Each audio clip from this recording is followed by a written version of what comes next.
Hey, I'm John with Joyland Roofing, and today I want to show you what Ice and Water Shield is and how it's used. So let me step out of the way here, and we can see here up on the roof.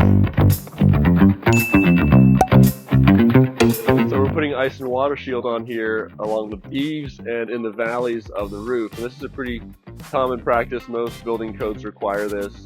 Ice and Water Shield, it comes in a 3-foot wide roll, and its main purpose is to keep ice, obviously as it's called, ice and water from backing up along the bottom edges of the roof where ice can build up during the winter months.